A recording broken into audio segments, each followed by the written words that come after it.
Well, welcome back to the Prospect Hub. We're talking about Mets prospects, and the Mets got a boatload of prospects in the organization on Sunday and Monday. I'm going to go through them here, just at least a recap. You need to subscribe. I'm going to have all the scouting reports on all these players, and I have a playlist. Hopefully I do a better job of doing all the players that the Mets drafted this year. I didn't realize I didn't finish last year's group of players, but I'm going to do that this year. All the scouting reports will be on the playlist. I already have one up there of Mitch Voit, who they drafted the first round, 38th overall. Seems like he's a very impressive player, so we'll keep an eye on him as we move forward. And he's from Michigan, second baseman, pitcher, but he's gonna be he's gonna be an infielder for the Mets. But this is from SI. They do a recap of it, and that second round, the fourth round to the 20th round, went 7.5 hours. My goodness, and I don't think anybody covered it. I don't blame him. And then, of course, as you know, the first night went from 6 o'clock to 11 o'clock. And I didn't go live on the baseball hunt until 8 o'clock. And that's, of course, they selected Voit by 9:30-ish, you know. But here we got from SI, New York Mets 2025 MLB Draft Recap.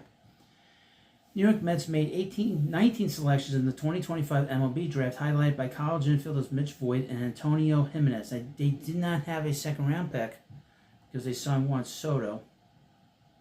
And they got bumped down in terms of because of all the money they spent, they got bumped down to 38th overall. 2025 MLB Draft is in the books. 19 players heard their names called by the New York Mets. 14 of the 19 players selected in this year's draft were pitchers. Again, the Mets went heavy on the pitching, but you can't have enough pitching. There's not as many pitchers as last year. It was like 17 out of 20 last year, but now this year's a few less. For the third consecutive years, the Mets saw their first-round selection drop 10 spots as punishment for violating MLB's competitive balancing tax threshold by more than $40 million. They also forfeited their second-round pick as a penalty for signing Juan Soto, who had a qualifying offer attached to him this past winter. So they picked 5 hitters and 14 pitchers, 13 college players, 1 junior college player, 5 high school players. So a little more in terms of high school players this time around, which was very interesting. With their first pick, the Mets selected Mitch Voit, a speedy second baseman who slashed a career-best 346 over 56 games with Michigan. It's the Michigan Wolverines this spring.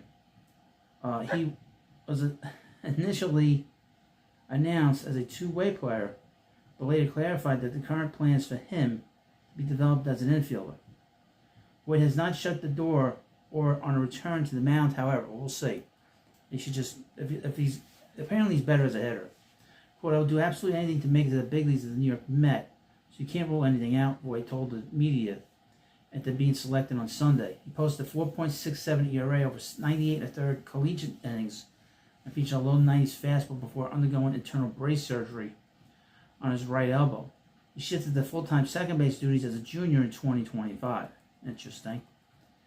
As you know, last year's number one pick that they had last year, Carson Benj, was a two-way player and from Oklahoma, and of course he is now in Double-A. Gave up pitching, and he's as an outfielder. Also, Nolan McClain also came from Oklahoma. He's in Triple-A, and he gave up hitting, and he's just tearing it up. Their second and final selection on day one was Antonio Jimenez, a sophomore shortstop from the University of Central Florida.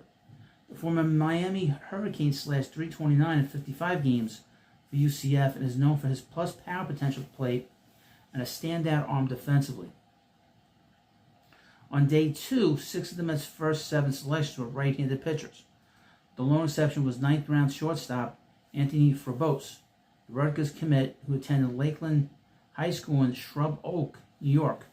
Frobose does have two-way potential, though.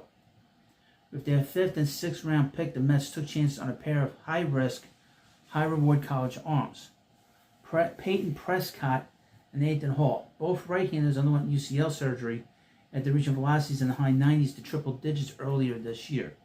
So these guys won't really pitch this year, and they'll miss probably most of next year. Between rounds 11 and 20, the Mets took 8 pitchers, 1 outfielder and an infielder. Of their final 10 selections, only 2 were high school players, Prep players are often more difficult to sign in the later rounds due to the shorter leverage in negotiations and higher bonus demands. Teams have until Monday, July 28th at 5 p.m. to agree to deals with players they draft out of four-year colleges and high schools. For those selected out of junior college, like the Mets' 17th round pick Sam Robertson, there's a draft and file option, meaning they can sign between the end of their JUCO season and the start of next year's draft for up to $225,000. Mets have just $5.465 million in bonus pool money to spend on this year's class, trailing every team except the New York Yankees. But we don't care about the Yankees. But this is again, I was curious to see who they were going to draft this year, because this was a very heavy left-handed pitching market with the draft. There were a lot of lefties that went in this draft, especially in the first round. And I guess, 14 of the first 20 players that went in the draft were shortstops, which I was just amazed by. And very few right-handers went in the top 20. Most of the pitchers that won in that top 20 were lefties, like Liam Doyle and Cade Anderson and a few other guys. But this was a very unusual draft, and we had a surprise at number one with Eli Willits going number one. That was a shock to everybody in baseball, because everybody was thinking that Ethan Holiday was going to go. But Ethan Holiday, of course, went to the Rockies to play for his dad's team there in Colorado. Hopefully that's a turn of the page for that organization, to be able to have somebody that in the family there that can kind of turn the page, and sort of the bad taste with the fans there and that team. So maybe they turned the corner just by drafting him. But back to the Mets. This was again, Dave Stearns does a good job of developing players. We saw this with what he did in Milwaukee.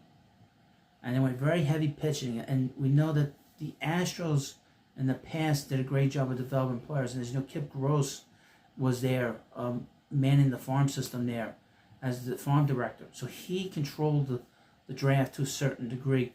And we'll see, But it's interesting, they drafted very heavy with the pitchers again this year, 2 years in a row. I mean, it could have won 50-50. They didn't do that again. You always need as much pitching as you could possibly get. And all these young guys, they're all a lot of upside guys, especially the guys in the early parts of the draft that the Mets drafted them. But we'll see what happens with Mitch Voit and Antonio Jimenez, because they were drafted higher. We'll see how quickly they develop. I think Voit, just reading things that I've read about him in the last 24 hours, it seems that he will develop very quickly, I think. But they need to sort of smooth his game out a little bit, and he needs to get away from pitching. That will really excel his game, and we'll have an idea. He's got a lot of potential with the power. And he might play third base. He might be a future third baseman.